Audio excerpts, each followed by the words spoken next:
Video quality ठीक है?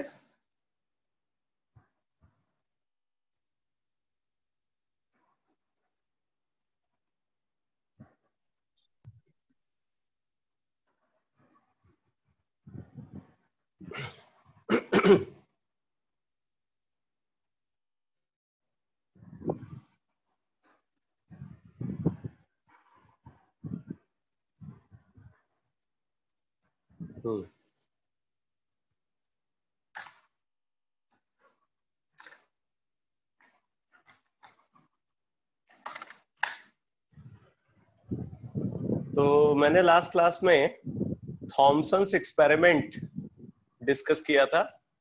तो थॉमसन्स एक्सपेरिमेंट की पूरी एक्सपेरिमेंटल एनालिसिस मैं बता चुका हूं।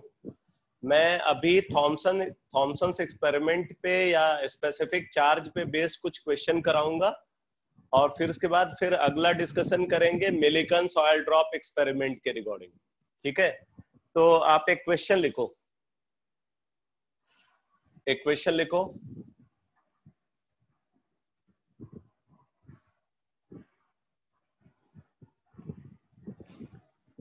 लिखो arrange the following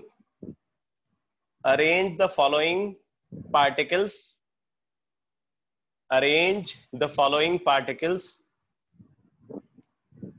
in terms of increasing order. Arrange the following particles in terms of increasing order of their specific charge. Arrange the following particles in terms of increasing order of their specific charge. अब जरा देखो particles क्या क्या है।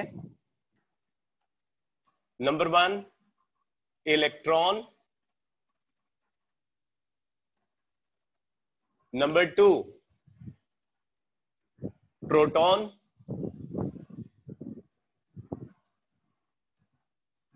Number 3 neutron and number 4 alpha particle. Alpha particle,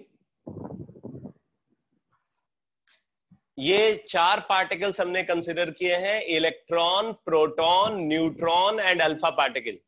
हमें इनके specific charge का increasing order को डिटरमाइन करना है, मतलब इन पार्टिकल्स को अरेंज करना है in terms of increasing order of their specific charge. तो स्पेसिफिक चार्ज तो आपको पता ही है, charge by mass ratio is called specific charge.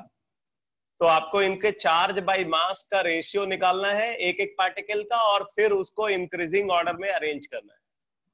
इसमें आपको ध्यान देने ये दिमाग में रखना है कि अगर किसी चार्ज पार्टिकल का चार्ज नेगेटिव है तो आपको सिर्फ चार्ज का मैग्नीट्यूड कंसीडर करना है, उसका साइन कंसीडर नहीं करना है।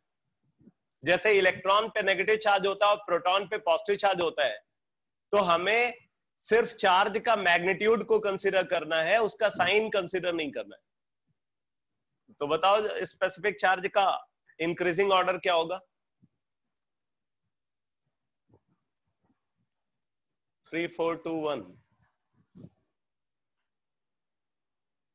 3 का सबसे कम और 1 का सबसे ज्यादा। ओके,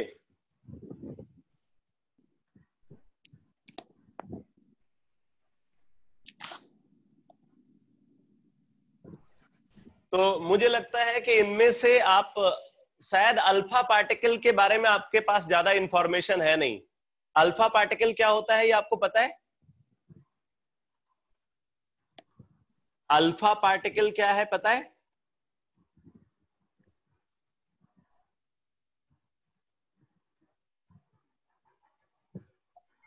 देखो alpha particle basically helium nucleus को बोलते हैं। Helium nucleus is called alpha particle.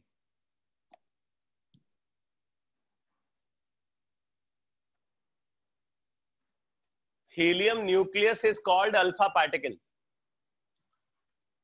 तो अब देखो हीलियम न्यूक्लियस को कंसीडर करें तो हीलियम को अगर देखा जाए तो हीलियम का एटॉमिक नंबर 2 और मास नंबर 4 है। एटॉमिक नंबर 2 है मतलब हीलियम के अंदर 2 इलेक्ट्रॉन है। अगर आप उन दोनों इलेक्ट्रॉन को बाहर निकाल दो तो जो कुछ बचेगा वो हीलियम न्यूक्लियस होगा। तो 2 इलेक्ट्रॉन को अगर आप यहां से रिमूव कर देते हो तो इस पे डबल पॉजिटिव चार्ज आ जाएगा। अगर 2 इलेक्ट्रॉन आप यहां से रिमूव कर देते हो तो इस पे डबल पॉजिटिव चार्ज आ जाएगा। ठीक है, तो इसी को हम अल्फा पार्टिकल बोलेंगे। ये अल्फा पार्टिकल। अब हम क्या करते हैं, एक एक करके जितने भी पार्टिकल्स हैं उनका चार्ज और मास का रेशियो निकालते हैं। देखो, जैसे हमारे पास है इलेक्ट्रॉन, ठीक है, इलेक्ट्रॉन का चार्ज E है। मैं चार्ज वैल्यू नहीं लिख रहा हूं बल्कि उसको इलेक्ट्रॉनिक चार्ज के टर्म्स में एक्सप्रेस कर रहा हूं। तो इलेक्ट्रॉन का चार्ज E है और इलेक्ट्रॉन का मास Me, mass of electron Me। तो charge by mass of electron यानी कि स्पेसिफिक चार्ज फॉर इलेक्ट्रॉन हो जाएगा E अपॉन Me। इसी तरीके से अगर प्रोटॉन को कंसिडर करें तो प्रोटॉन का चार्ज भी इलेक्ट्रॉनिक चार्ज के बराबर होता है। मैग्नीट्यूड वाइज दोनों का चार्ज इक्वल होता है। तो प्रोटॉनिक चार्ज को भी हम E से रिप्रेजेंट कर रहे हैं। अगर प्रोटॉन का मास को हमने Mp से रिप्रेजेंट किया, Mp is mass of proton, तो स्पेसिफिक चार्ज ऑफ प्रोटॉन हो जाएगा E upon Mp। E upon Mp। अब देखो न्यूट्रॉन, अगर न्यूट्रॉन को कंसिडर करें तो न्यूट्रॉन का चार्ज क्या है, 0। न्यूट्रॉन एक न्यूट्रल पार्टिकल है तो चार्ज 0।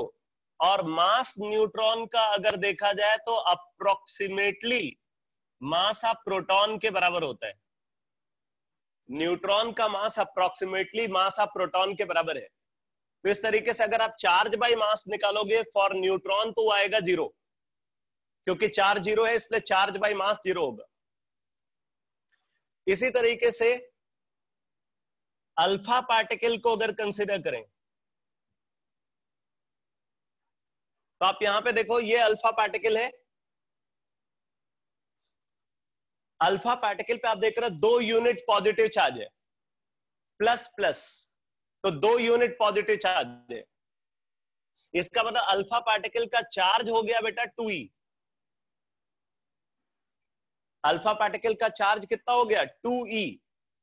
अब जरा देखो अल्फा पार्टिकल का मास क्या है, तो इसका मास नंबर है 4। इसका मास नंबर क्या है, 4।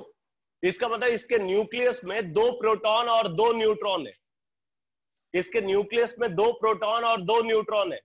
और अभी मैंने यहाँ पे बताया न्यूट्रॉन का मास अप्रोक्सीमेटली प्रोटॉन के मास के बराबर होता है। तो अगर हम सबको मास ऑफ प्रोटॉन के टर्म्स में एक्सप्रेस करें तो इसका मास आ जाएगा 4mp, 4 into mass of proton. तो इस तरीके से इसका चार्ज बाय मास अगर आप निकालोगे तो ये आ जाएगा 2e upon 4mp, that is equal to E upon 2mp। अब आप देखो इनमें से सबसे छोटी वैल्यू कौन सी है फॉर न्यूट्रॉन, 0। तो order of specific charge, order of specific charge,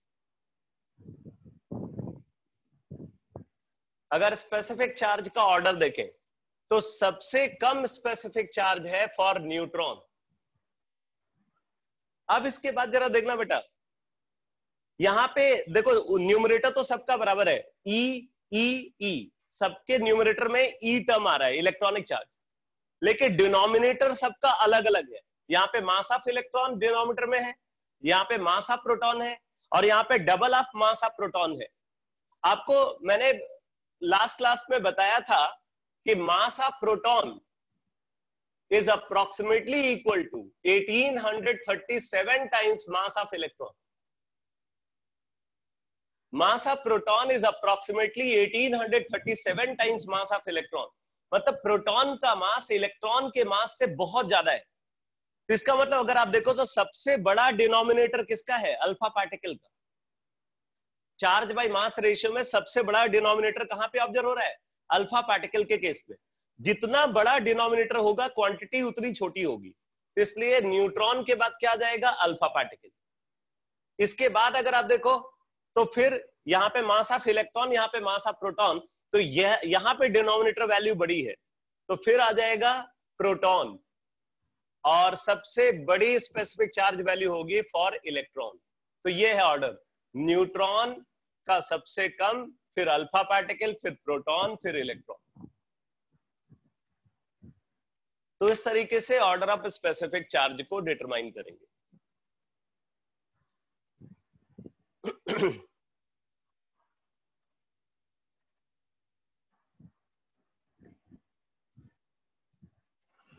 एक और क्वेश्चन लिखो। Which of the following has highest specific charge value? Which of the following has highest specific charge value?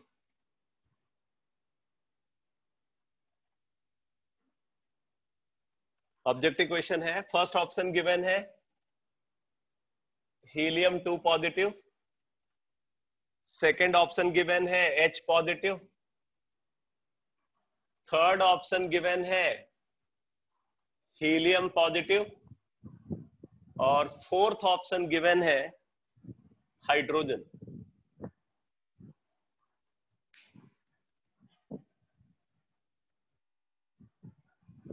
Highest specific charge value पूछ रहे हैं।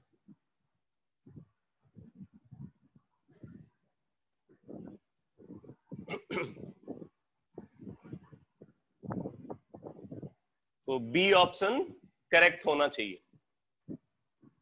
सही है, B option correct होना चाहिए। आप अगर ए को देखो तो एक का मतलब क्या? Helium 2 positive. तो हीलियम 2 पॉजिटिव का स्पेसिफिक चार्ज क्या है? E/2mp। E/2mp। H पॉजिटिव का स्पेसिफिक चार्ज क्या है? E/mp। और He पॉजिटिव का स्पेसिफिक चार्ज क्या है? E/4mp। और हाइड्रोजन का स्पेसिफिक चार्ज क्या है? 0। तब आप देख सकते हो कि सबसे बड़ी वैल्यू, सबसे छोटा डिनोमिनेटर यहां है H पॉजिटिव के केस में, तो सबसे बड़ी वैल्यू होगी फॉर H पॉजिटिव। अगर ऑर्डर की बात करें तो क्या है ऑर्डर? हाइड्रोजन का सबसे कम, उसके बाद हीलियम पॉजिटिव, उसके बाद हीलियम 2 पॉजिटिव, और सबसे बड़ी वैल्यू है for H positive.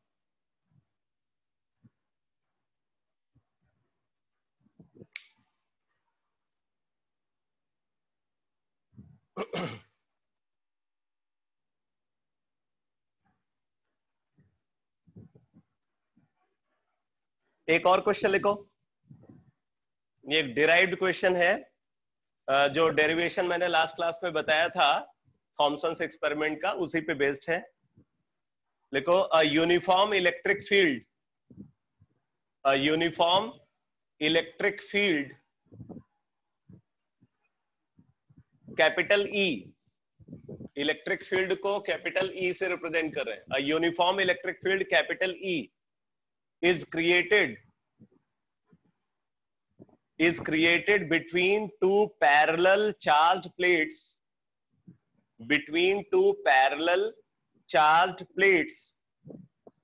as given in diagram, तो एक डायग्राम गिवन है।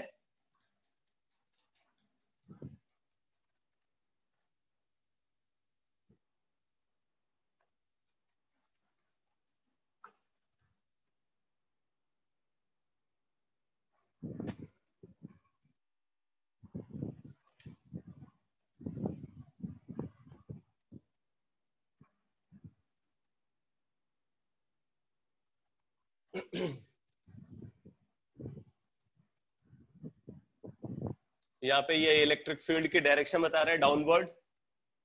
इलेक्ट्रिक फील्ड की डायरेक्शन डाउनवर्ड है, इसका मतलब ऊपर वाला प्लेट पे पॉजिटिव चार्ज और नीचे वाले प्लेट पे नेगेटिव चार्ज होना चाहिए। ठीक है, तो इस तरीके से इलेक्ट्रिक फील्ड को रिप्रेजेंट कर रहे हैं। अब बोलते हैं एक चार्ज पार्टिकल है,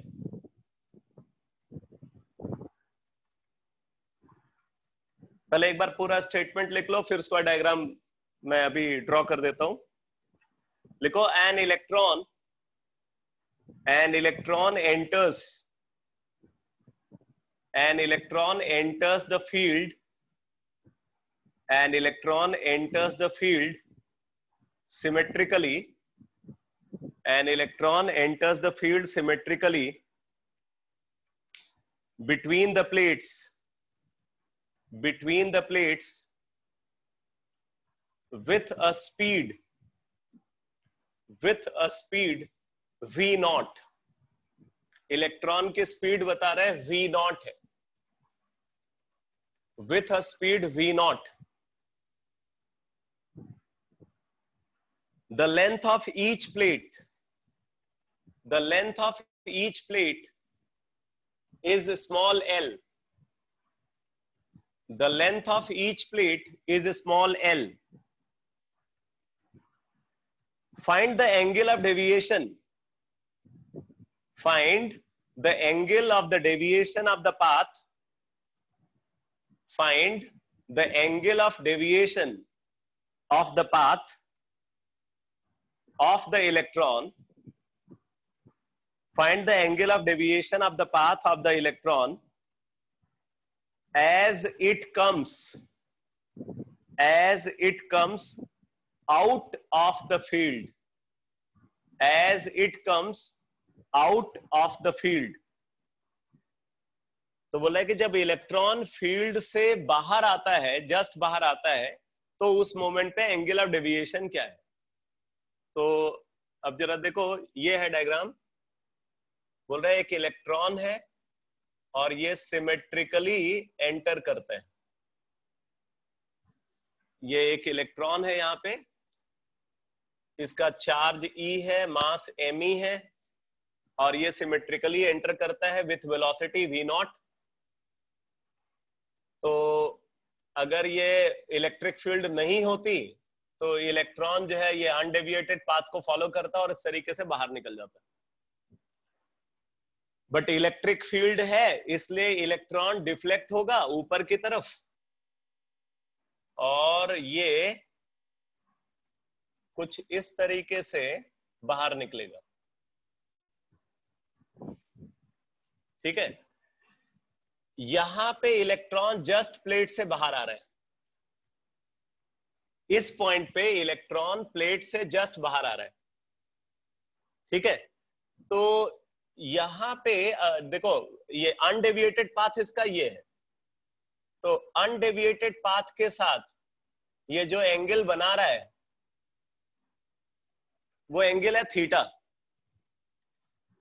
तो हमें यही थीटा वैल्यू निकालनी है। ये थीटा वैल्यू हमें यहाँ पे बेटा डिटरमाइन करनी है।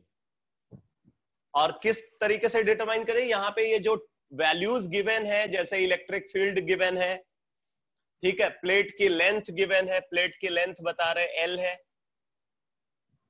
Charge of electron E, mass of electron me, velocity of electron v not. In variable के टर्म्स में आपको थीटा वैल्यू डिटरमाइन करनी है। बताओ जरा थीटा क्या आएगा।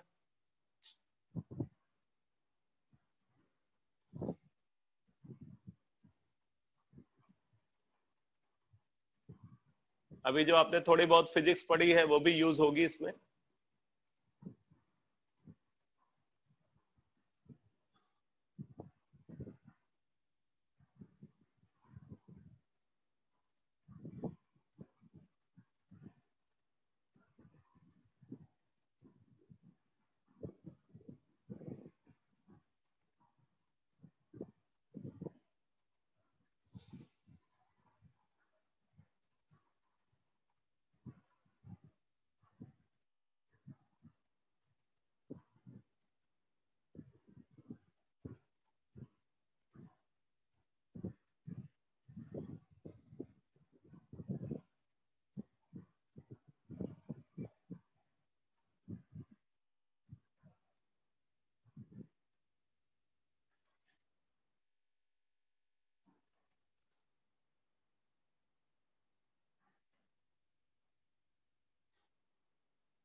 रूट में आ रहा है, आ सकता है।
आप में से कितने लोगों को अप्रोच समझ में आ गया है क्वेश्चन को सॉल्व करने का?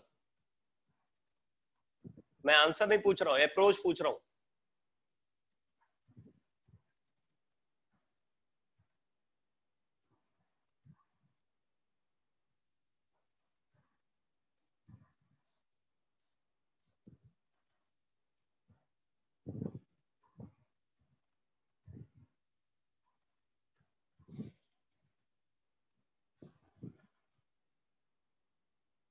चलो मैं आपको बता देता हूं कैसे आपको इस प्रॉब्लम को सॉल्व करना है। पहले अप्रोच समझ लो एक बार, ठीक है?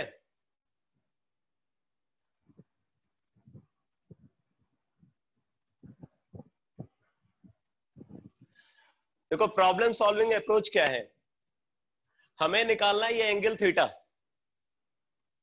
यहां पे हमें पता है जो चार्ज पार्टिकल है उसकी हॉरिजॉन्टल वेलोसिटी v नॉट है, और ये कांस्टेंट हॉरिजॉन्टल वेलोसिटी है, तो यही वेलोसिटी इसकी यहां भी होगी जब ये प्लेट से जस्ट बाहर आ रहा होगा। हॉरिजॉन्टल वेलोसिटी इसकी यहां भी v नॉट ही होगी। अगर हमें यहां पे इसकी फाइनल वर्टिकल वेलोसिटी मिल जाए, फाइनल वर्टिकल वेलोसिटी, मैं इसको vy से और इसको vx से रिप्रेजेंट कर रहा हूं, vx is equal to v not. अगर हमें फाइनल वर्टिकल वेलोसिटी मिल जाए बेटा और हॉरिजॉन्टल वेलोसिटी v नॉट है, तो थीटा निकाला जा सकता है।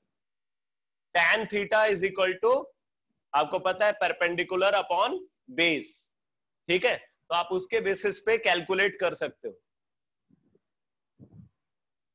हाँ ठीक है, ठीक है, ठीक है, यही अप्रोच है। तो अब हमें देखो vx तो पता है, vy अगर पता चल जाए तो क्वेश्चन सॉल्व हो जाएगा। तो हमें पता है tan theta is equal to vy by vx, यानी कि tan theta is equal to vy upon v not. अब हमें फाइनल वर्टिकल वेलोसिटी निकालना है, तो हमें पता है कि v is equal to u plus AT, v is equal to u plus AT. अब यहाँ पे इनिशियल वर्टिकल वेलोसिटी इसकी क्या है? 0, क्योंकि स्टार्टिंग में तो ये सिर्फ हॉरिजॉन्टल डायरेक्शन में जा रहा है। वर्टिकल वेलोसिटी इसकी क्या है? 0। तो u जो है यहाँ पे 0 हो जाएगा। तो हम ये बोल सकते हैं कि vy is equal to 0 plus a। तो a जो है मैंने डेरिवेशन में बताया हुआ है कि a क्या होगा? a हो जाएगा e बाई m। ए यहां पे क्या हो जाएगा? E by M. कैसे आया? Electrical force is equal to charge into electric field and this is equal to mass into acceleration.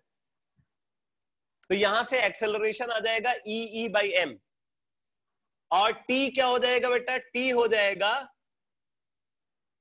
वो हॉरिजॉन्टली एल डिस्टेंस ट्रेवल कर रहा है विथ वेलोसिटी वी नॉट, तो टी क्या हो जाएगा? L by V not. तो यहां पे पुट करेंगे तो वी वाई आ गया, V Y is equal to E E L upon M V not. V Y is equal to E E L upon M V not. तो अब हम इसको यहां पे पुट कर देते हैं। तो tan theta is equal to V Y E E L upon M V nought into V not, तो M V not square. tan theta is equal to E E L upon M V not square. तो हमें यहाँ पे theta निकालना है, angle of deviation. तो theta is equal to tan inverse E E L upon M V not square.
तो ये समझ में आ गया बेटा सबको?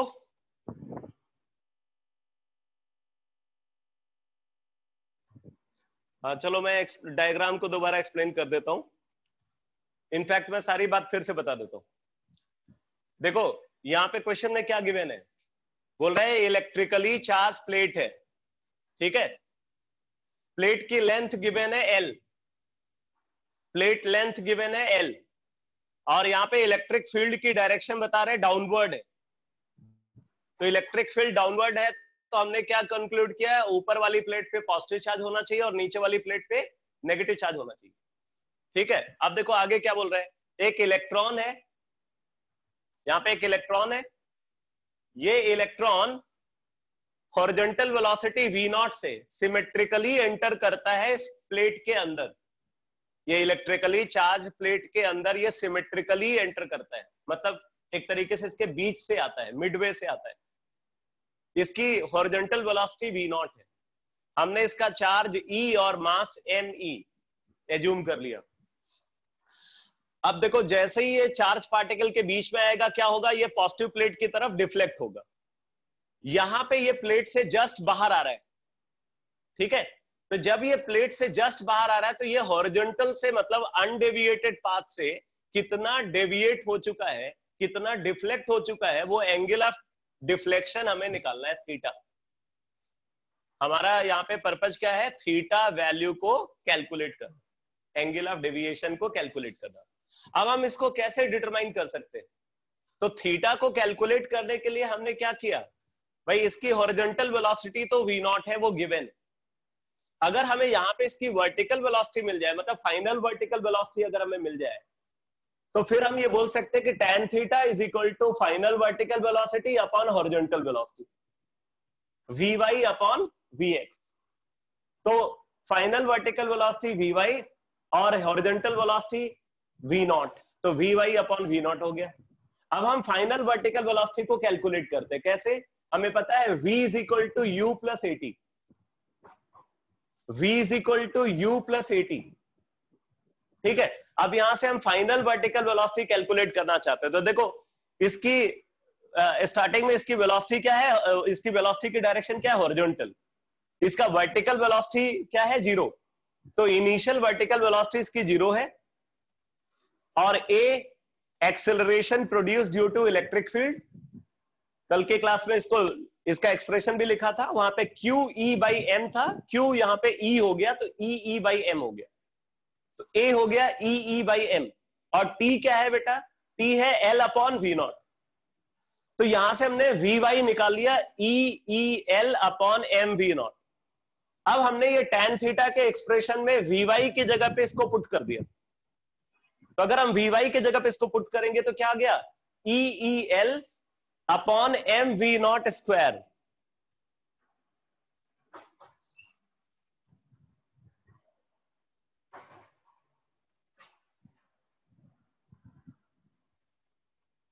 वी एक्स वी नॉट कैसे हुआ, देखो ये स्टार्टिंग में गिवन है कि जो इलेक्ट्रॉन है वो सिमेट्रिकली एंटर करता है विथ वेलोसिटी वी नॉट। तो इसकी जो ये डायग्राम में गिवन है बेसिकली, तो इसकी हॉरिजॉन्टल वेलोसिटी वी नॉट है, और वो हॉरिजॉन्टल वेलोसिटी इसकी चेंज नहीं होगी, वो कांस्टेंट बनी रहेगी। सिर्फ वर्टिकल वेलोसिटी में चेंज आ रहा है, और वो चेंज इसलिए आ रहा है क्योंकि उसके ऊपर इलेक्ट्रिकल फोर्स लग रहा है अपवर्ड डायरेक्शन में। तो अगर फोर्स लगेगा मतलब वो एक्सेलरेट होगा, एक्सेलरेट होगा तो उसकी वेलोसिटी कंटिन्यूअसली चेंज होगी। तो इसकी वर्टिकल वेलोसिटी चेंज होगी बट हॉरिजॉन्टल वेलोसिटी कांस्टेंट रहेगी। ठीक है, तो यहां से आ गया tan theta is equal to E L upon M V not square. उल्टी प्रोजेक्टाइल, हाँ हाँ उल्टा प्रोजेक्टाइल बोल सकते हो। तो E L upon M V not square, और फिर वहां से थीटा आ गया tan inverse E L upon M V not square. तो अब ये सबको क्लियर हो गया या नहीं, ये एक्सप्लेनेशन सबको समझ में आ गया ना।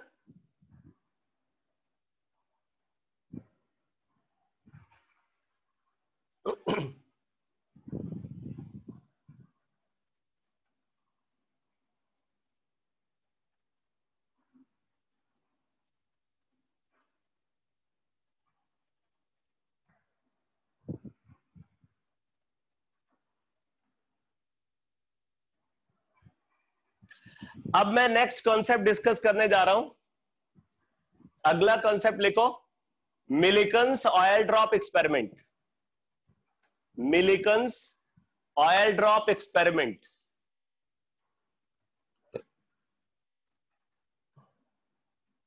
Millikan's oil drop experiment.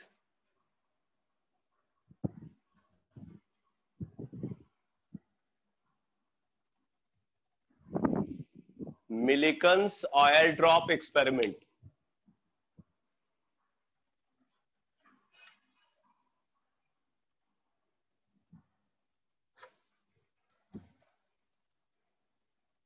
लिखो, this experiment was performed this experiment was performed by R. E. Millikan. R. E. Millikan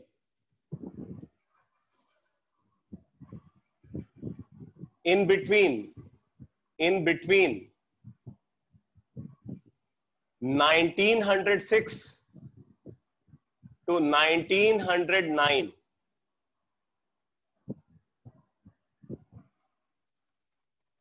ठीक है, आगे लिखो, with the help of this experiment with the help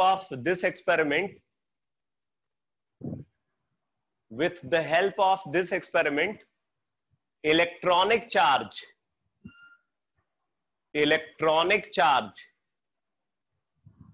is determined.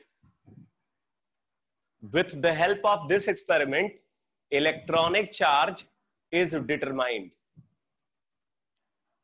ठीक है, इस एक्सपेरिमेंट की help से इलेक्ट्रॉन का चार्ज को डिटरमाइन किया गया। अब जरा देखो एक्सपेरिमेंटल डिटेल क्या है, पहले मैं डायग्राम बना रहा हूं। ठीक है, एक्सपेरिमेंटल डिटेल एनसीईआरटी में भी डायग्राम गिवन है, तो मैं थोड़ा सा एनसीईआरटी का जो डायग्राम है उससे थोड़ा डिफरेंट तरीके से डायग्राम को ड्रॉ कर रहा हूं। देखो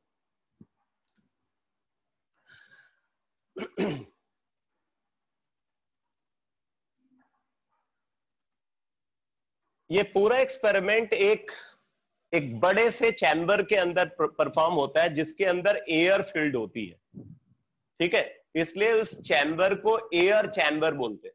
तो एयर चैम्बर के अंदर पूरा एक्सपेरिमेंट को परफॉर्म किया जाता है।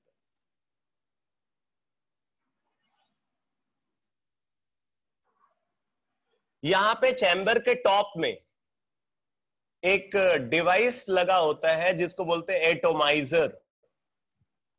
एटोमाइजर प्रेजेंट होता है, एटोमाइजर, ATOMIZER, ATOMIZER, एटोमाइजर।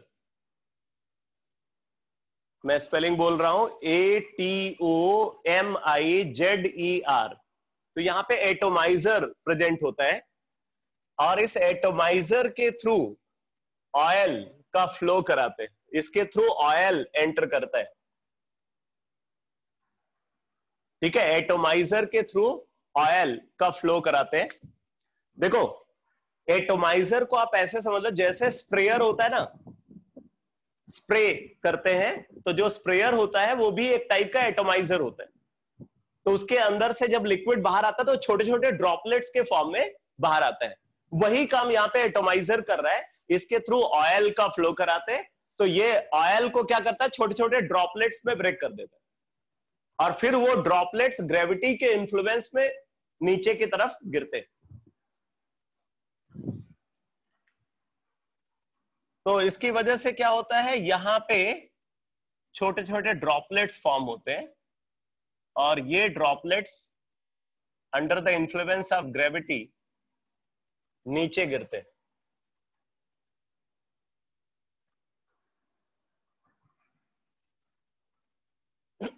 अब देखो, यहां पे एक स्क्रीन प्रेजेंट होती है, एक स्क्रीन होती है। इस स्क्रीन से हम कुछ fixed number of oil droplet को नीचे गिराते हैं। मतलब एक तरीके से आप बोल सकते हो कि जो ऑयल ड्रॉपलेट यहां से आ रहा है, ये ऑयल ड्रॉपलेट को काउंट करता है स्क्रीन की, कितने ऑयल ड्रॉपलेट नीचे जा रहे हैं। तो उसको काउंट करने के लिए यहां पे एक स्क्रीन लगी हुई है, ये स्क्रीन है बेटा।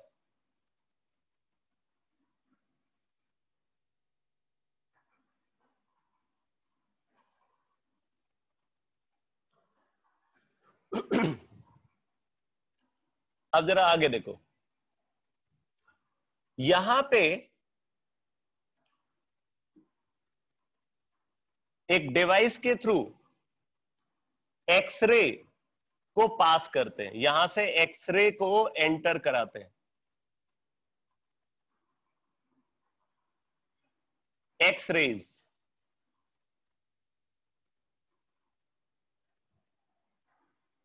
एक्सरेज को एंटर कराते हैं।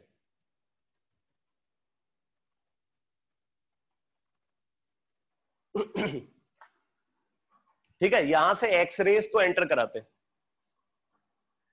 अब देखो, एक्सरेज हाईली एनर्जेटिक रेज होती है। तो इस चैम्बर के अंदर जो एयर प्रेजेंट है, एयर में जो गैसियस मॉलिक्यूल्स है, उन गैसियस मॉलिक्यूल्स को एक्सरेज आयनाइज कर देती। तो जो गैसियस मॉलिक्यूल एयर के अंदर प्रेजेंट है, उस गैसियस मॉलिक्यूल को एक्सरेज आयनाइज कर देती हैं। तो आयनाइजेशन से क्या होगा, गैसियस कैटायन और इलेक्ट्रॉन जनरेट होगा, मतलब चार्ज पार्टिकल जनरेट होगा। अब ये चार्ज पार्टिकल मतलब एक तरीके से आप बोल सकते हो यहाँ का जो मीडियम है, ये पूरा मीडियम कैसा है, आयनाइज्ड मीडियम है। इसके अंदर जो गैस प्रेजेंट है वो आयनाइज्ड है, और उसी आयनाइज्ड मीडियम से ऑयल ड्रॉपलेट नीचे गिर रहा है। ऑयल ड्रॉपलेट पहले इलेक्ट्रिकली न्यूट्रल है, ठीक है। ऑयल जो है, ऑयल मतलब एक कोई कंपाउंड है, तो वो कंपाउंड क्या है, वो इलेक्ट्रिकली न्यूट्रल है। तो ऑयल ड्रॉपलेट पहले इलेक्ट्रिकली न्यूट्रल था, अब क्या है, वो आयनाइज्ड मीडियम से, ये वाला पूरा मीडियम जो है क्या है, एक्सरेज के पास होने की वजह से आयनाइज हो गया। तो आयनाइज्ड मीडियम से ऑयल ड्रॉपलेट पास कर रहा है। तो क्या होगा, इस ऑयल ड्रॉपलेट से कुछ चार्ज पार्टिकल स्टिक कर जाते हैं। ये जो चार्ज पार्टिकल्स है, ये चार्ज पार्टिकल ऑयल ड्रॉपलेट के साथ स्टिक कर जाते हैं।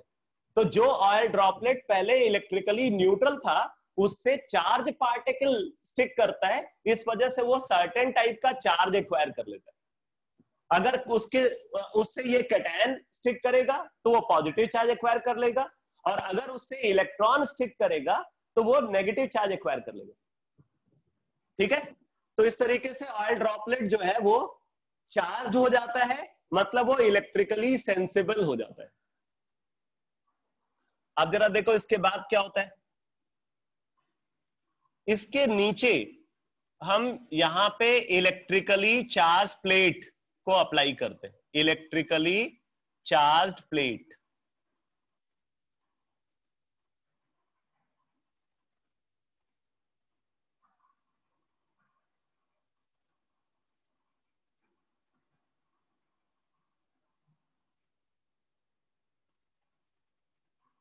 ये इलेक्ट्रिकली चार्ज प्लेट प्रेजेंट है।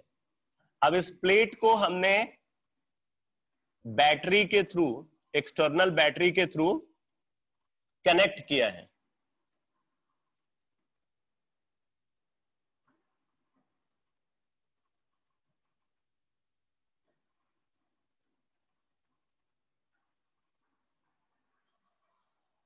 ठीक है, तो ये बैटरी का पॉजिटिव टर्मिनल है और ये बैटरी का नेगेटिव टर्मिनल है, इसलिए ऊपर वाली जो प्लेट है वो पॉजिटिवली चार्ज है और नीचे वाली प्लेट नेगेटिवली चार्ज।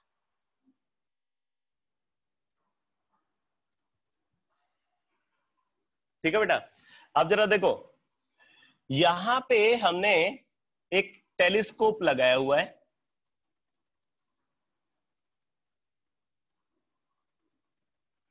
टेलीस्कोप है और उस टेलीस्कोप का जो आई पीस है वो माइक्रोस्कोपी का, मतलब उसमें दो तरीके का अरेंजमेंट है। एक तो ये है कि दूर की चीज को पास ला करके दिखाना और उसको मैग्नीफाई करके दिखाना। ठीक है, तो इसको आप टेलीस्कोप समझ लो।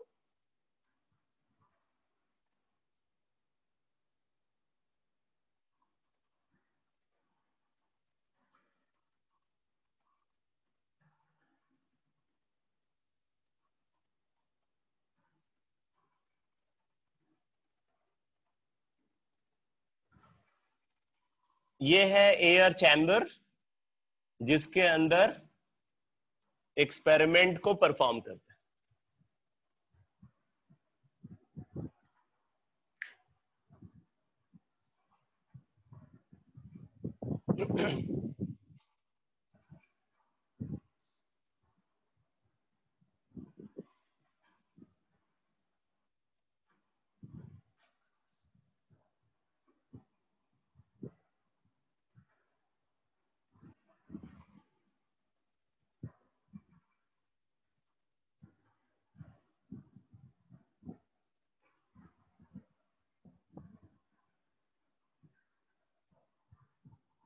मैं एक बार पूरा डायग्राम को फिर से एक्सप्लेन कर देता हूं।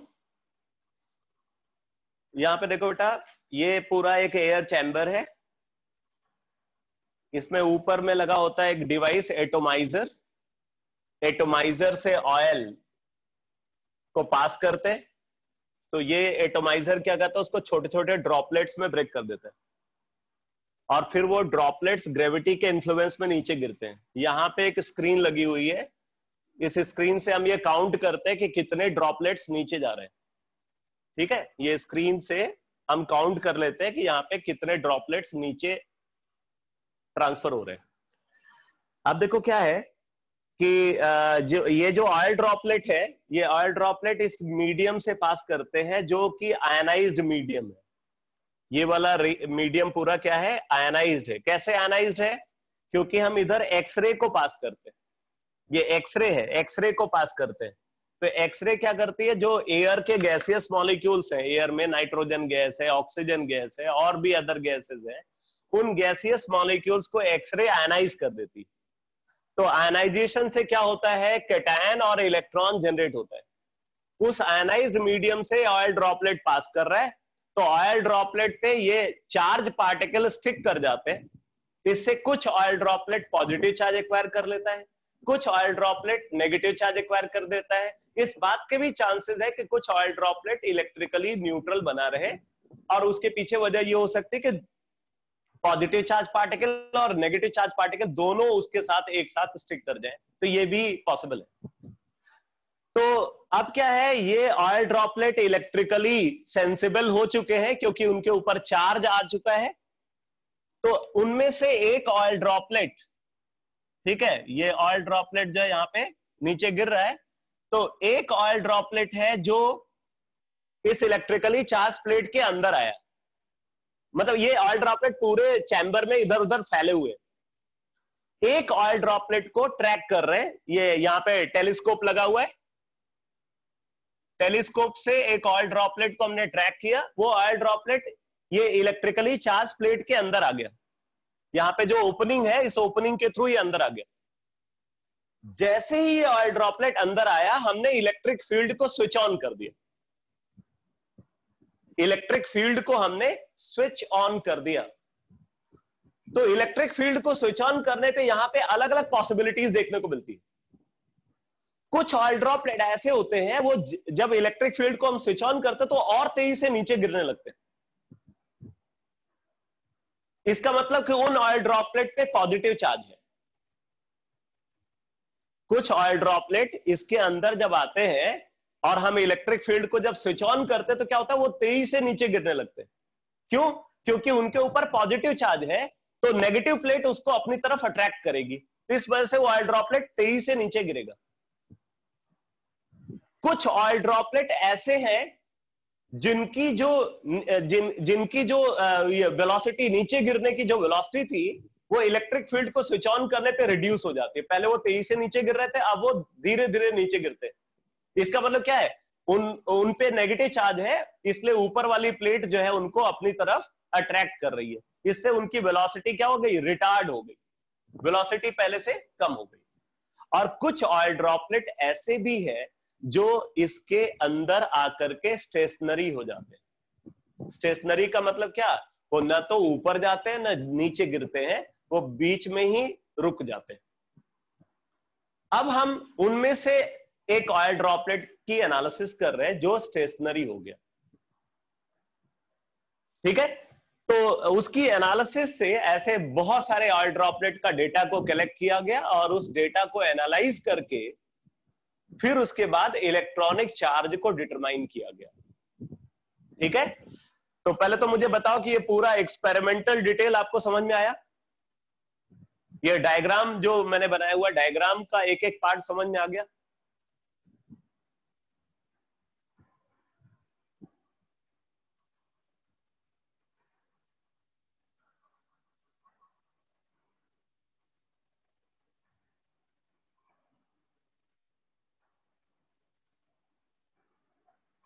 बेटा किसी को कोई क्वेश्चन पूछना है क्या? ये हैंड रेज साइन जो है किसी स्टूडेंट ने दिया हुआ है, तो अगर आपको कुछ क्लियर ना हो तो बताओ।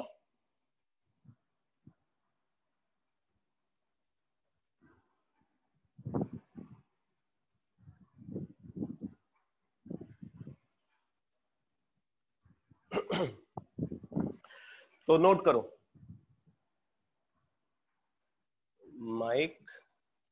माइक में क्या प्रॉब्लम हो गई?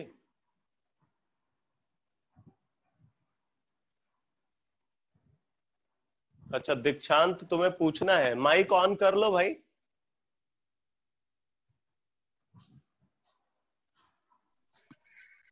सर हाँ जो माइक ऑन ये कर। सर एक्सरे वाली जो ट्यूब है, यहाँ जब गैस आयनाइज होती है तो जो इलेक्ट्रॉन्स और जो प्लस और नेगेटिव चार्ज पार्टिकल है वो ऑयल ड्रॉप्स मतलब अट्रैक्ट के होते हैं, क्योंकि ऑयल ड्रॉप में कोई चार्ज तो है नहीं। हाँ, ऑयल ड्रॉपलेट में कोई चार्ज नहीं है। हम चाहते हैं कि वो चार्ज हो जाए, तो उसको चार्ज बनाने के लिए हमने वहां पे एक्सरे को पास किया है। तो एक्सरे से जो एनर्जी मिलती है, उस एनर्जी से गैसियस मॉलिक्यूल आयनाइज हो जाता है, एयर में प्रेजेंट गैसियस मॉलिक्यूल आयनाइज हो जाता है, और वहां से ये चार्ज पार्टिकल जनरेट होते हैं, और यही चार्ज पार्टिकल उस ऑयल ड्रॉपलेट के साथ स्टिक करके उसको चार्ज बना देते हैं।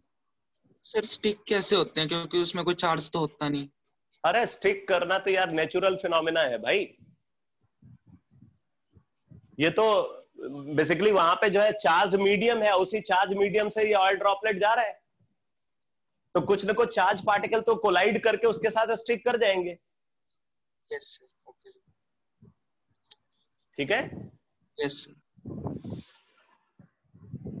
तो अब आप यहां पे नोट करो, सबसे पहले यही इंफॉर्मेशन लिखो। In Millikan's oil drop experiment, in Millikan's oil drop experiment, X-rays was used, X-rays was used to make the oil droplet, X-rays was used to make the oil droplet electrically sensible. X-rays was used to make the oil droplet electrically sensible. ठीक है। इस experiment में X-rays को क्यों use किया जाता है? X-rays को यूज किया जाता है ऑयल ड्रॉपलेट को इलेक्ट्रिकली सेंसिबल बनाने के लिए, मतलब ऑयल ड्रॉपलेट को चार्ज बनाने के लिए।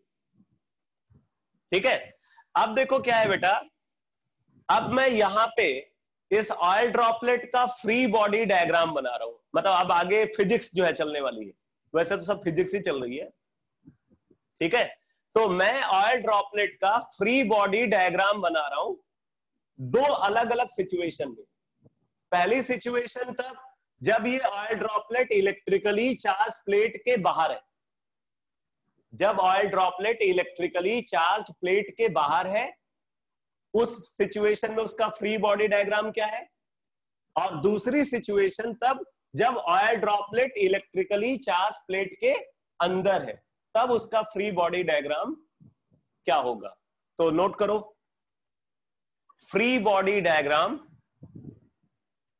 Free body diagram of oil droplet, free body diagram of oil droplet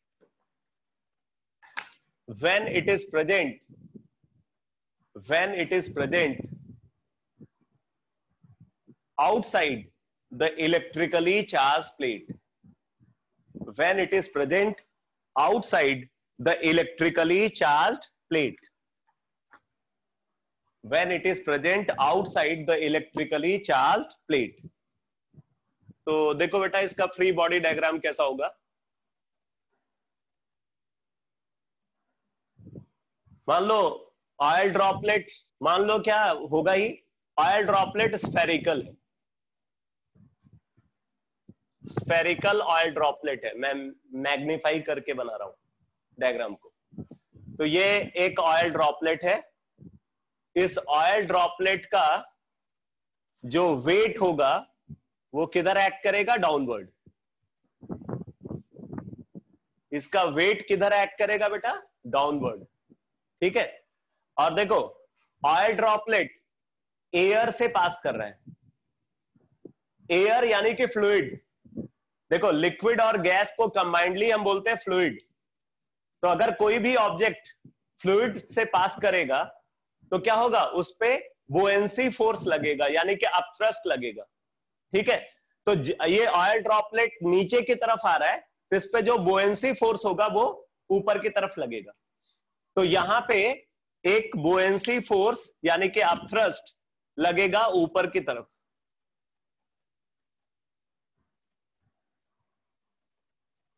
FU से रिप्रेजेंट कर रहे हैं अपथ्रस्ट। ठीक है, FU, या इसी को हम बोलेंगे बुएंसी फोर्स। ठीक है बेटा। बाकी एक फोर्स यहां पे और लगता है जिसको बोलते हैं विस्कस फोर्स।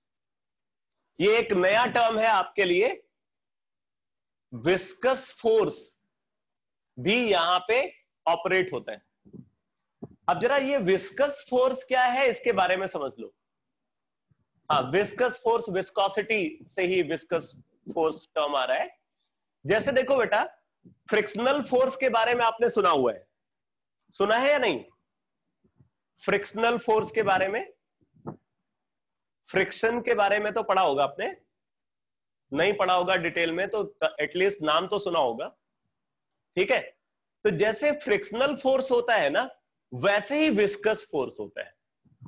फ्रिक्शनल फोर्स की टेंडेंसी हमेशा क्या होती है, फ्रिक्शनल फोर्स की टेंडेंसी होती है हमेशा मोशन को अपोज करने की, ठीक है। लेकिन फ्रिक्शनल फोर्स ऑपरेट कहां होता है, फ्रिक्शनल फोर्स ऑपरेट होता है सॉलिड्स के बीच में, सॉलिड सरफेस पे जो है अगर कोई ऑब्जेक्ट मूव कर रहा है तो वहां पे फ्रिक्शनल फोर्स ऑब्जर्व होता है। तो जैसे सॉलिड सरफेस पे अगर कोई ऑब्जेक्ट मूव करता है तो फ्रिक्शनल फोर्स ऑब्जर्व होता है, उसी तरीके से अगर फ्लूइड्स के थ्रू, फ्लूइड्स में मैं जब फ्लूइड्स बोल रहा हूं तो अपने दिमाग में यह बात रखो कि गैस और लिक्विड दोनों की हम बात करेंगे। तो अगर फ्लूइड्स के थ्रू कोई ऑब्जेक्ट मूव कर रहा है तो वहां पे उसके मोशन को अपोज करने वाला एक नेचुरल फोर्स प्रेजेंट होता है जिसको हम विस्कस फोर्स बोलते हैं, ठीक है। तो ये Fv यहां पे विस्कस फोर्स है, और Fu क्या है, बुओयंसी फोर्स या अपथ्रस्ट, और W क्या है, इसका वेट, ठीक है। मैं लिख देता हूं, here W is weight of oil droplet, Fu is buoyancy force,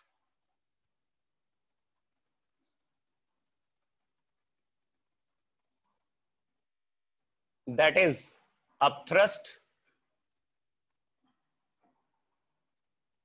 upthrust, and Fv is viscous force on oil droplet.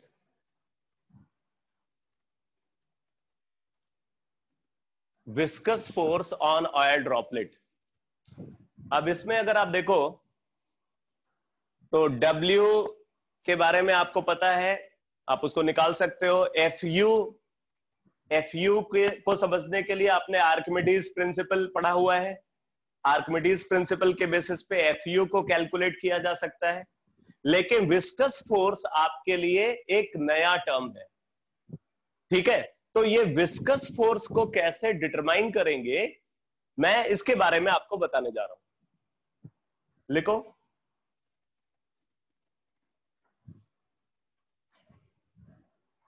Viscous force, viscous force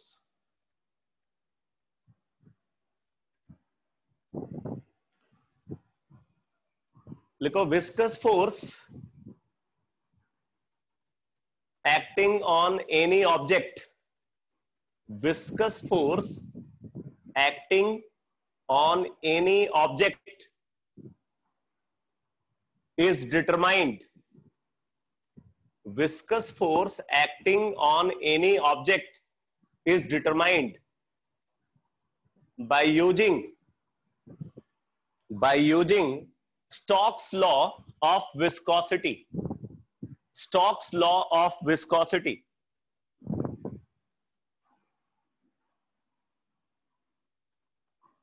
By using Stokes law of viscosity.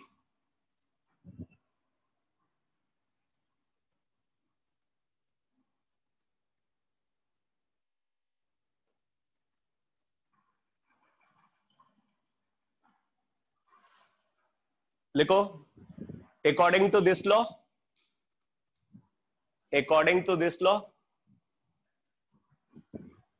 according to this law, when an spherical object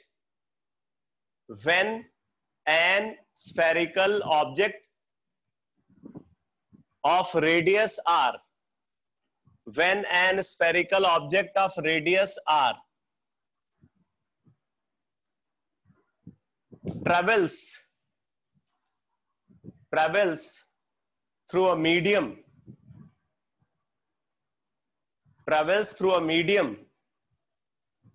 when an spherical object of radius r travels through a medium of coefficient of viscosity, travels through a medium of coefficient of viscosity, ध्यान देना बेटा, जैसे frictional force के लिए coefficient of friction को define करते हैं, वैसे ही विस्कस फोर्स के लिए हम कोफिशिएंट ऑफ विस्कोसिटी को डिफाइन करते हैं।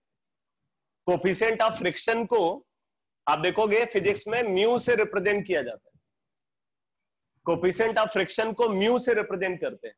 उसी तरीके से जो कोफिशिएंट ऑफ विस्कोसिटी है, कोफिशिएंट ऑफ विस्कोसिटी को नीटा से रिप्रेजेंट करते हैं, नीटा से रिप्रेजेंट करते हैं। एन की पूंछ लंबी कर दो, नीटा हो गया, है कि नहीं? एन है, एन बनाओ और उसकी टेल लंबी कर दो, थोड़ा सा लास्ट में जो है वो घुमा दो, तो ये नीटा हो गया। ऐसे बी है ना, बी लिखा, बी की पूंछ जो ऐसे निकाल दिया तो बीटा हो गया, है कि नहीं? इसी तरीके से ए लिखा, ठीक, ए लिखा और उसको थोड़ा सा ऐसा कर दिया तो अल्फा हो गया, है कि नहीं? तो इस तरीके से अल्फा, बीटा, गामा, डेल्टा ये सब डिफाइंड होते हैं। तो मैं एक बार फिर से रिपीट कर रहा हूं, according to this law, when a spherical object of radius R, when an spherical object of radius r travels through a medium of coefficient of viscosity neta, travels through a medium of coefficient of viscosity neta,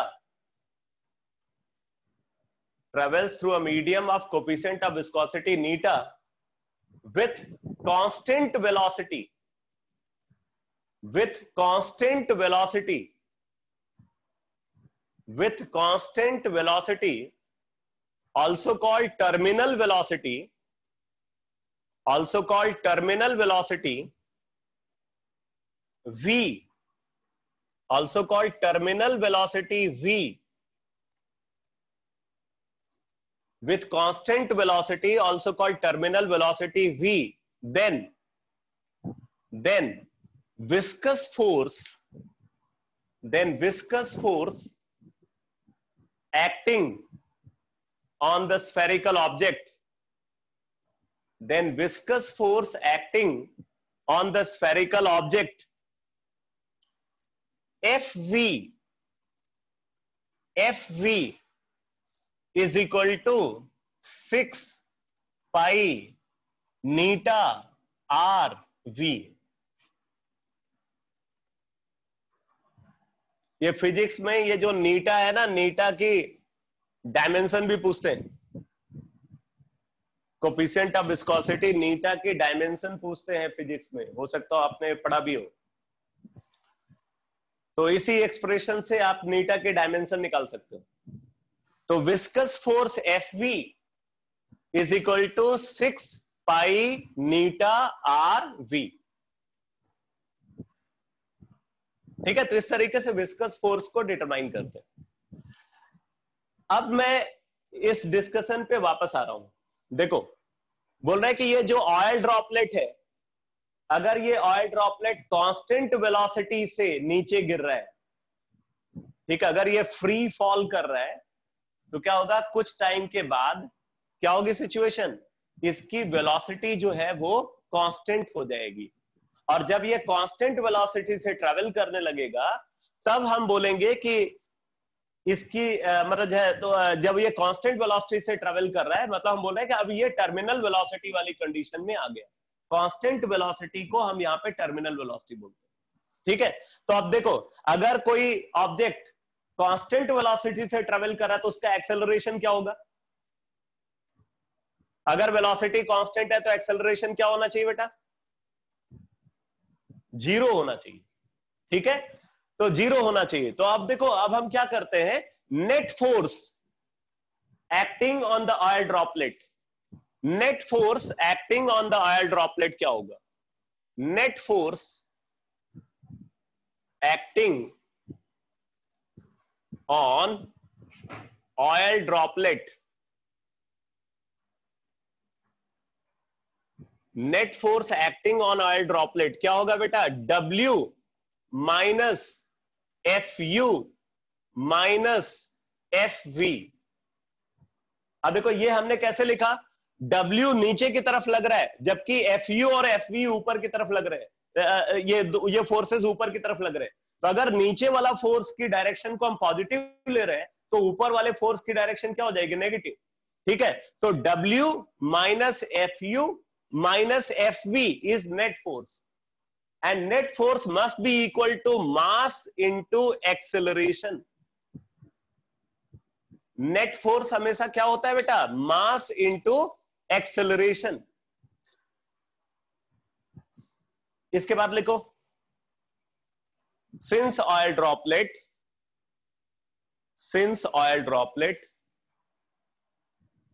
travels with constant velocity, since oil droplet travels with constant velocity, therefore acceleration is equal to 0। और अगर acceleration 0 है तो बेटा क्या आ जाएगा, W minus FU minus FV is equal to 0। W minus FU minus FV is equal to 0। तो यहां से आ जाता है W minus FU is equal to FV।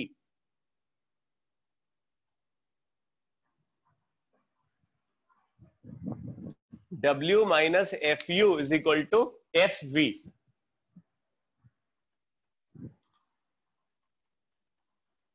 अब देखो, अगर हमें कुछ इंफॉर्मेशन पता है, जैसे देखो क्या क्या पता है, अगर हमें इस ऑयल ड्रॉपलेट का रेडियस पता है, मान लो इसका रेडियस है R, अभी पता नहीं है, इसी एक्सपेरिमेंट से इसको डिटरमाइन भी कर लेते। तो अगर हमने इसका रेडियस R एज्यूम कर लिया, लिख लो, if radius of oil droplet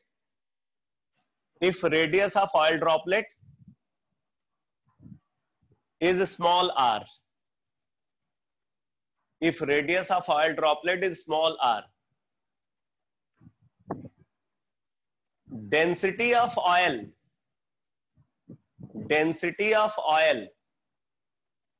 is rho, density of oil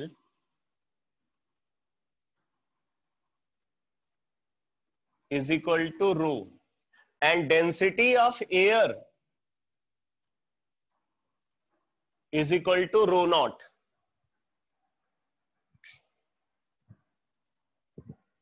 Density of oil is equal to rho and density of air is equal to rho naught। Then क्या होगा बेटा, देखो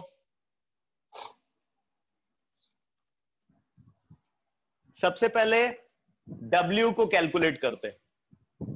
W क्या होता है, mg। W is equal to mg। तो पहले तो हम ऑयल ड्रॉपलेट का मास निकालेंगे। तो ऑयल ड्रॉपलेट का मास क्या होगा, उसका वॉल्यूम इनटू डेंसिटी। तो वॉल्यूम ऑफ ऑयल ड्रॉपलेट क्या है, स्फेरिकल ऑयल ड्रॉपलेट है, तो 4/3 पाई r क्यूब। वॉल्यूम कितना हो जाएगा स्फीयर का, 4/3 पाई r क्यूब, और डेंसिटी है रो। तो वॉल्यूम इंटू डेंसिटी आ गया बेटा मास, मल्टीप्लाइड बाय g, तो ये आ गया W। W is equal to 4/3 pi r cube rho into g। ठीक, अब निकालते हैं FU, अपथ्रस्ट। अपथ्रस्ट यहां पे क्या होगा, upthrust is weight of air displaced. Archimedes principal से अगर हम डिटरमाइन करें तो बुएंसी फोर्स या अपथ्रस्ट क्या होगा, weight of air displaced. Weight of air displaced.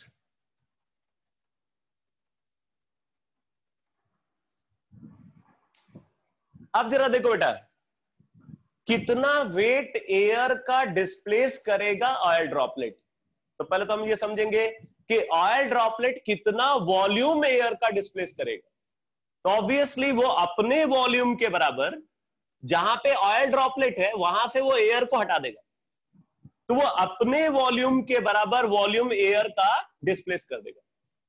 ठीक है, तो जो ऑयल ड्रॉपलेट का वॉल्यूम है, कितना है ऑयल ड्रॉपलेट का वॉल्यूम, 4/3 पाई r क्यूब।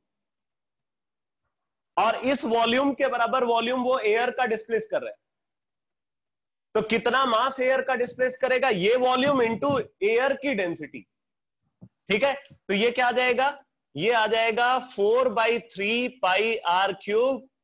ये तो हो गया बेटा उसका वॉल्यूम, और इसी वॉल्यूम के बराबर वो एयर का वॉल्यूम को डिस्प्लेस कर रहा है, multiplied by density of air. तो ये मास ऑफ एयर डिस्प्लेस हो गया 4/3 pi are cube into rho nought multiplied by G. तो ये आ गया बेटा एफ यू। और एफ वी हमें यहां पे पता है, ये एफ वी है। अब ये तीनों को हम पुट कर देते हैं यहां पे इक्वेशन 1 में, W minus F U is equal to F V. तो यहां पे W को पुट करते, एफ यू को पुट करते, एफ वी को पुट करते। देखो तीनों को पुट करने पे क्या आएगा? 4/3 पाई आर क्यूब, ये तो कॉमन आ गया W और एफ यू में। W में आ गया रो और एफ यू में आ गया रो नॉट। तो W माइनस एफ यू यानी कि rho minus rho nought multiplied by G. ये मैंने W माइनस एफ यू को लिख दिया बेटा, this is W minus F you. मैंने एक साथ लिखा है, आप समझ करके चलना है इसको। 4/3 pi are cube multiplied by rho minus rho not into जी, ये हमने W माइनस एफ यू लिखा है, is equal to viscous force. Viscous force क्या है? 6 pi eta R V. 6 pi eta R V. अब यहां पे आप देखो क्या क्या कैंसिल हो रहा है भाई? पाई से पाई कैंसिल हो रहा है, ठीक है। आर से यहां पे आर क्यूब है तो आर स्क्वायर आ जाएगा। और आप देखो 6 है बेटा, 2 से कैंसिल करो तो यहां पे 3 आ गया और यहां पे 2 आ गया। तो एक तरीके से देखो तो आपको ये मिल गया 2/3 R square rho minus rho not into G is equal to 3 eta V. 3 eta V. ध्यान देना, हमें रेडियस ऑफ ऑयल ड्रॉपलेट नहीं पता है, तो हमें रेडियस ऑफ ऑयल ड्रॉपलेट निकालना है। तो अब जरा देखो रेडियस ऑफ ऑयल ड्रॉपलेट क्या आ जाएगा?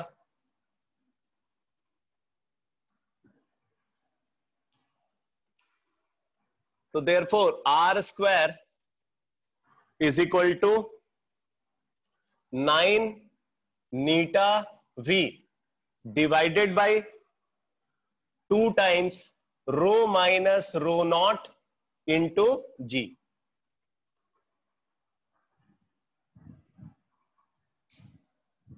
Are square is equal to 9 eta V upon 2 times rho minus rho not into G.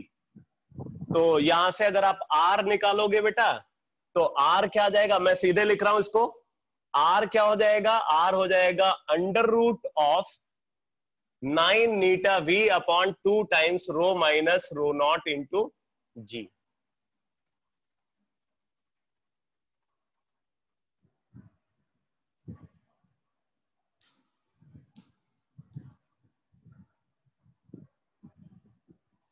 तो ये आ गया रेडियस ऑफ ऑयल ड्रॉपलेट।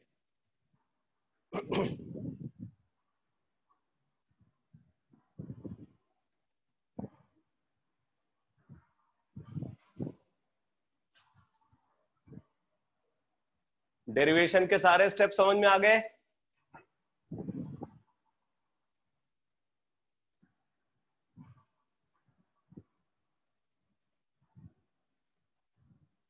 ठीक है, एक बार आप वापस इसको रिवाइज कर लेना क्लास के बाद, तो सब कुछ क्लियर हो जाएगा।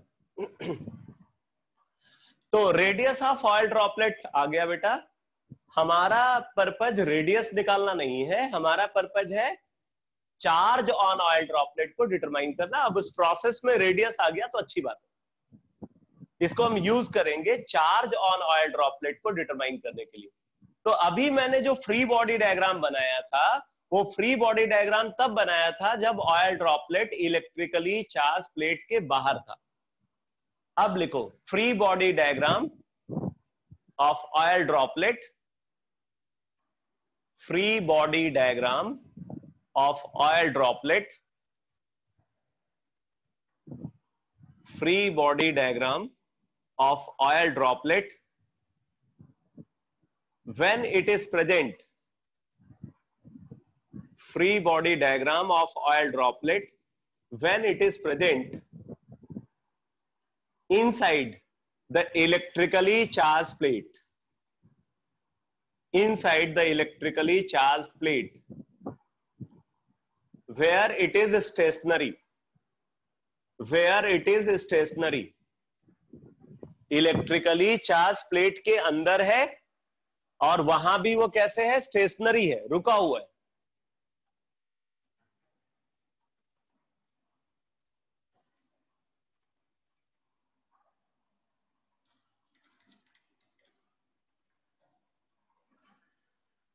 देखो बेटा, अगर ये है ऑयल ड्रॉपलेट, ऑयल ड्रॉपलेट का जो वेट है वो डाउनवर्ड एक्ट कर रहा है। इस पे एक तो लग रहा है अपथ्रस्ट, क्योंकि एयर पूरे चैम्बर में एयर है, तो इलेक्ट्रिकली चार्ज प्लेट के बीच में भी एयर होगी, तो इसलिए अपथ्रस्ट वहां भी लग रहा होगा।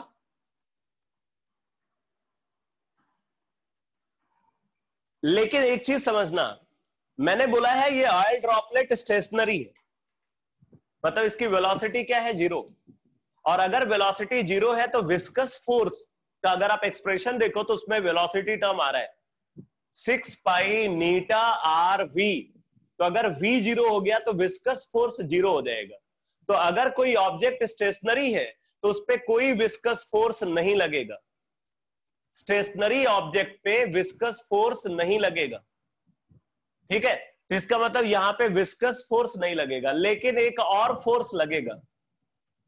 देखो मैंने अभी बोला था डायग्राम में कि ऊपर वाली प्लेट पॉजिटिवली चार्ज है और नीचे वाली प्लेट नेगेटिवली चार्ज है। तो ऑयल ड्रॉपलेट को हम स्टेशनरी करना चाहते हैं, मतलब उसको रोकना चाहते हैं, तो उसका वेट जो नीचे की तरफ लग रहा है और अपथ्रस्ट ऊपर की तरफ लग रहा है, उन दोनों का जो रिजल्टेंट फोर्स आएगा वो नीचे की तरफ ही आएगा।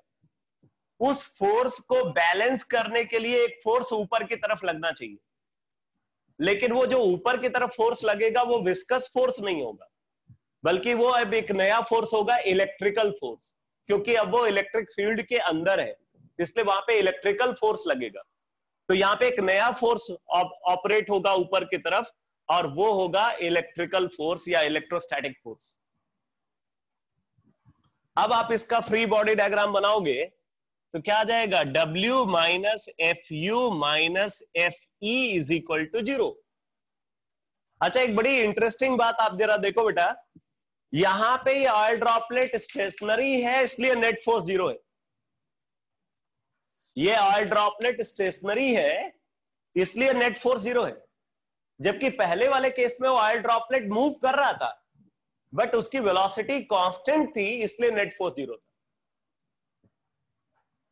समझ आया कि नहीं? यहां पे तो वो मूव ही नहीं कर रहा है, स्टैटिक है, तो स्टैटिक है इसलिए नेट फोर्स क्या है, 0। जबकि पहले वाले केस में क्या था, वो डायनामिक था बट कांस्टेंट वेलोसिटी से मूव कर रहा था, इसलिए नेट फोर्स 0 था। तो W minus F U minus F E is equal to 0, तो यहां से आ गया W minus F U is equal to F ई।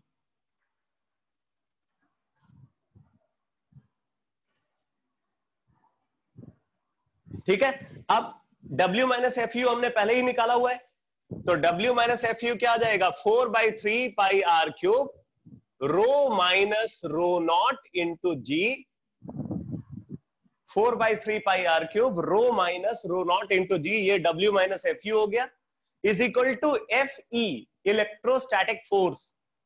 क्या होगा, charge multiplied by electric field.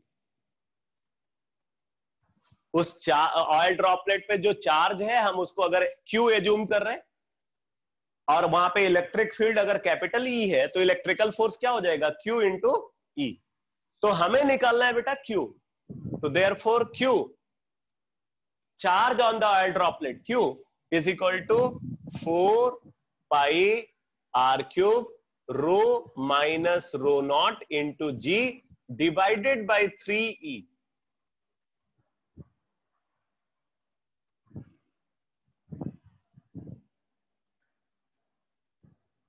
ध्यान देना, अभी ये फाइनल एक्सप्रेशन नहीं है क्योंकि इसमें R टर्म आ रहा है और R को हमने यहां पे निकाला हुआ है, ये R का एक्सप्रेशन निकाला है, इसको हम यहां पे पुट करेंगे। अब देखो मैं इसको पुट कर रहा हूं, therefore Q is equal to 4 pi rho minus rho naught into G upon 3E multiplied by, बेटा देखो R क्यूब है तो R क्यूब को R स्क्वायर इंटू R लिख सकते हैं, R स्क्वायर इंटू R, तो R स्क्वायर अगर आप कंसिडर करोगे तो स्क्वायर रूट हट जाएगा, तो R स्क्वायर हो गया 9 eta V upon 2 times rho minus rho not into जी, ये R स्क्वायर हो गया मल्टीप्लाइड बाय R, तो under root of 9 eta V upon 2 times rho minus rho not into g. अब जरा देखो ये रो माइनस रो नॉट कैंसिल हो गया, जी से ये जी कैंसिल हो गया, ठीक है। 2 से अगर आप देखो बेटा 2 से ये 4 कैंसिल हो जाएगा, यहां पे 2 आ जाएगा, तो अब इसको हम अगर लिखें तो ये आ गया, और ये 3 से आप इसको 9 को भी कैंसिल कर सकते हो, यहां पे 3 आ जाएगा, तो Q इज इक्वल टू क्या आ गया देखो 2 into 3 6 pi eta V divided by E multiplied by under root of 9 eta V upon 2 times rho minus rho not into ji.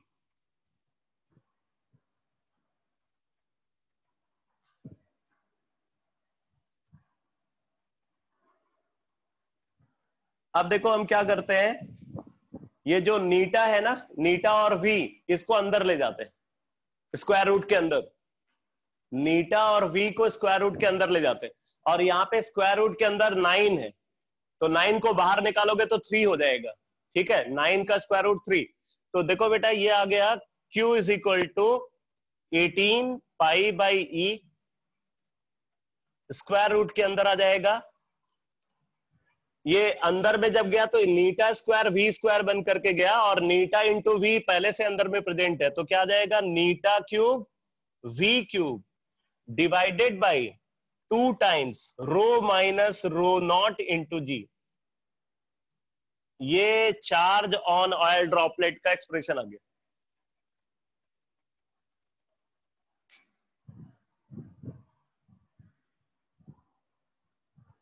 Charge on oil droplet Q is equal to 18 pi by E under root में eta cube V cube upon 2 times rho minus rho not into जी।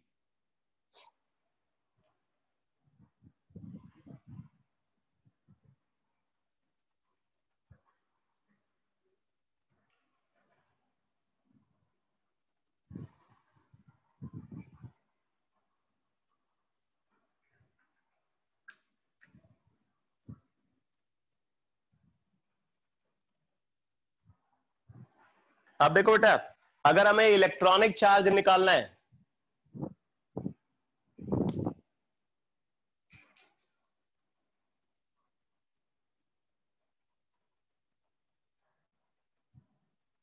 हाँ फिलहाल हम जिस oil droplet को stationery रख रहे हैं उस पे नेगेटिव चार्ज ही है। अगर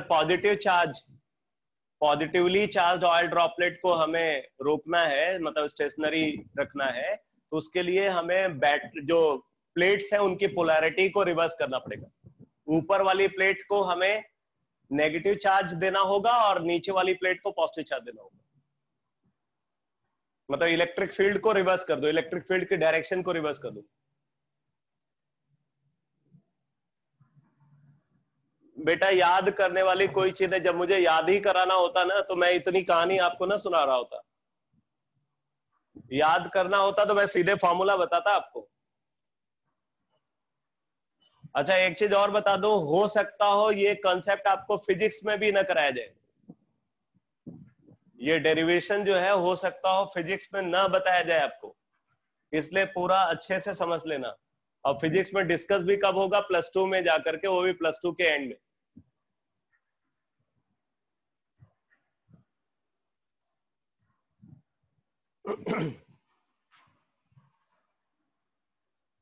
तो charge on oil droplet Q is equal to 18 pi by e under root में eta cube V cube upon 2 times rho minus rho not into g. अब देखो बेटा, हमारा purpose charge on oil droplet नहीं था, मतलब इस एक्सपेरिमेंट का पर्पज था चार्ज ऑफ इलेक्ट्रॉन निकालना। तो अब चार्ज ऑफ इलेक्ट्रॉन को आप कैसे निकाल सकते हो? From charge quantization principle, from charge quantization principle क्या होता है? Q is equal to NE, from charge quantization principle Q is equal to NE। मैंने बताया था कि चार्ज क्वांटाइजेशन प्रिंसिपल के अकॉर्डिंग सबसे छोटा पॉसिबल चार्ज इलेक्ट्रॉनिक चार्ज है, बाकी जो चार्जेज है वो इलेक्ट्रॉनिक चार्ज का होल नंबर मल्टीपल होते हैं। ठीक है, तो ऑब्वियसली यहां पे भी जो चार्ज होगा वो इलेक्ट्रॉनिक चार्ज का होल नंबर मल्टीपल होगा। तो अगर हमें इलेक्ट्रॉनिक चार्ज निकालना है तो इलेक्ट्रॉनिक चार्ज क्या हो जाएगा? Q by n, Q by n. तो ये क्या आ जाएगा बेटा? 18 pi upon NE under root में eta cube V cube divided by 2 times rho minus rho not into जी।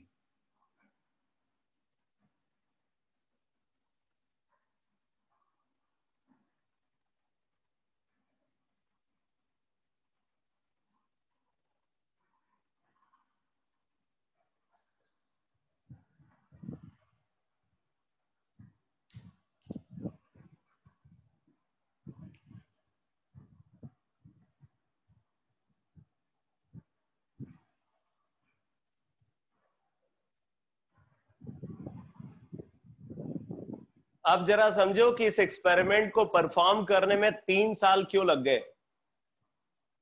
हाँ बस बस, उसी कहानी पे आ रहा हूं, उसी कहानी पे। इस एक्सपेरिमेंट को परफॉर्म करने में 3 साल क्यों लग गए? 3 साल क्या, 4 साल लग गए। 1906 टू 1909, 6, 7, 8, 9, 4 इयर्स लग गए। बेसिकली इन 4 सालों में मिलिकन ने बहुत सारे ऑयल ड्रॉपलेट के लिए ये डेटा कलेक्ट किया, और जो इंफॉर्मेशन उनको मिली उस इंफॉर्मेशन को जब उन्होंने माइन्यूटली एनालाइज करना शुरू किया तो उन्होंने भी चार्ज पार्टिकल पे, किसी भी ऑयल ड्रॉपलेट पे जो चार्ज आ रहा है वो चार्ज हमेशा एक स्मॉलेस्ट पॉसिबल चार्ज का इंटीग्रल मल्टीपल, एक स्मॉलेस्ट पॉसिबल चार्ज का होल नंबर मल्टीपल आ रहा है। ठीक है, कहीं पे उन्होंने देखा वैल्यू आ रही है 796E, कहीं पे इन्होंने देखा वैल्यू आ रही है 175E, कहीं पे इन्होंने देखा वैल्यू आ रही है 44E। मतलब हर बार इन्होंने ये ऑब्जर्व किया कि हर चार्ज एक स्मॉलेस्ट पॉसिबल चार्ज का होल नंबर मल्टीपल, तो उसी स्मॉलेस्ट पॉसिबल चार्ज को इन्होंने इलेक्ट्रॉनिक चार्ज बोला। इन्होंने ये ऑब्जर्व किया कि जो भी चार्ज ऑयल ड्रॉपलेट के ऊपर प्रेजेंट है वो चार्ज हमेशा 1.6 into 10 to the power minus 19 coulomb का होल नंबर मल्टीपल आ रहा है। तो 1.6 into 10 to the power minus 19 coulomb को इन्होंने इलेक्ट्रॉनिक चार्ज बोला। ठीक है, तो वो 1.6 into 10 to the power minus 19 coulomb value को आइडेंटिफाई करने में इनको बहुत सारे ट्रायल करने पड़े। तो इस तरीके से इलेक्ट्रॉनिक चार्ज को डिटरमाइन किया जाता है। अब जरा एक क्वेश्चन लिखो, एक क्वेश्चन लिखो, टाइम ज्यादा है नहीं अपने पास, तो मैं ये होमवर्क के लिए आपको दे रहा हूं। लिखो, in a Millikan oil drop experiment, in a Millikan oil drop experiment, the plates, वो इलेक्ट्रिकली चार्ज प्लेट की बात कर रहे हैं, the plates are 8 millimetre apart, the plates are 8 millimetre apart. Plate separation बता दिया बेटा, जैसे ये दो प्लेट्स हैं तो इनका सेपरेशन बता रहे हैं 8 मिलीमीटर है। The plates are 8 millimetre apart. आगे लिखो, an oil drop, an oil drop is found to remain at rest, an oil drop is found to remain at rest, an oil drop is found to remain at rest when upper plate, when upper plate is at a potential, when upper plate is at a potential 136 volt higher than lower one, 136 volt higher than lower one। अगर इसका potential V है तो इसका potential बता रहा है V plus 136 है volt.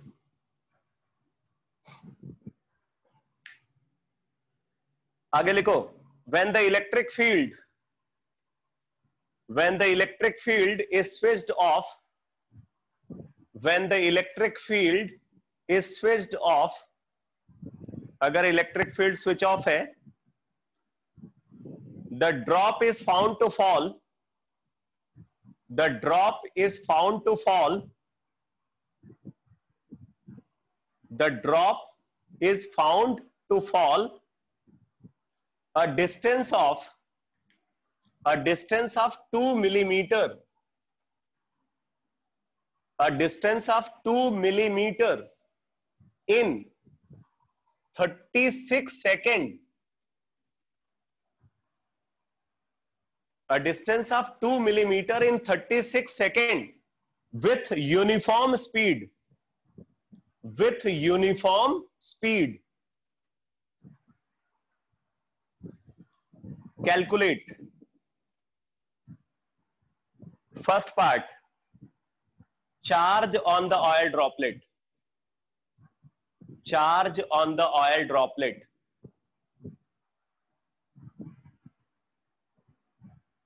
second part, the number of electron attached to this droplet, the number of electron attached to this droplet given density of oil, density of oil rho 880 kilogram per meter cube and density of air rho naught 1.29 kilogram per meter cube, 1.29 kilogram per meter cube। Coefficient of viscosity of air neta, coefficient of viscosity of air neta is equal to 180 micropoise, micro मतलब micron 10 to the power minus 6, 180 माइक्रोपॉइस। यहां पे मैं poised बता दो बेटा, poised जो है ये कोफिशिएंट ऑफ विस्कोसिटी की यूनिट होती है। 1 poise is equal to 0.1 newton second per metre square. ये newton second per metre square इसकी एसआई यूनिट है। तो आपको इस क्वेश्चन को सॉल्व करना है। अपना दिमाग लगाओ, कोशिश करो, और सॉल्व कर ले तो अच्छी बात है, नहीं तो मैं नेक्स्ट क्लास में इसका आंसर आपको बताऊंगा पूरा सॉल्यूशन के साथ, ठीक है। और कल जो है, कल की जो क्लास होगी, कल की क्लास में मैं असाइनमेंट डिस्कस करूंगा, और असाइनमेंट में आपको पहले से ही मुझे डाउट्स बताने पड़ेंगे कि आपको कौन कौन से क्वेश्चन पूछने। वो क्वेश्चन जो है आप मुझे आज और कल में, मतलब क्लास स्टार्ट होने से पहले तक आप जो व्हाट्सएप ग्रुप पे डाल दोगे, ठीक है, क्वेश्चन नंबर डाल दोगे, और मैं उन क्वेश्चंस को जितने मैक्सिमम पॉसिबल हो पाएंगे उनको कल की क्लास में डिस्कस करूंगा। कल कोई ऐसी प्रॉपर क्लास नहीं होगी, कल डाउट क्लास होगी, तो डाउट क्लास का टाइमिंग यही रहेगा। हाँ, मैं वीडियो लेक्चर अपलोड कर दूंगा, उसमें कोई दिक्कत नहीं है। तो कल डाउट, अपने जो डाउट्स हैं, मतलब जो क्वेश्चंस हैं, वो उनका क्वेश्चन नंबर जो है आपको, असाइनमेंट वाले जो क्वेश्चन मैंने बताया था, वो क्वेश्चन का क्वेश्चन नंबर जो है आपको व्हाट्सएप ग्रुप पे डाल देना है। क्लियर है सबको?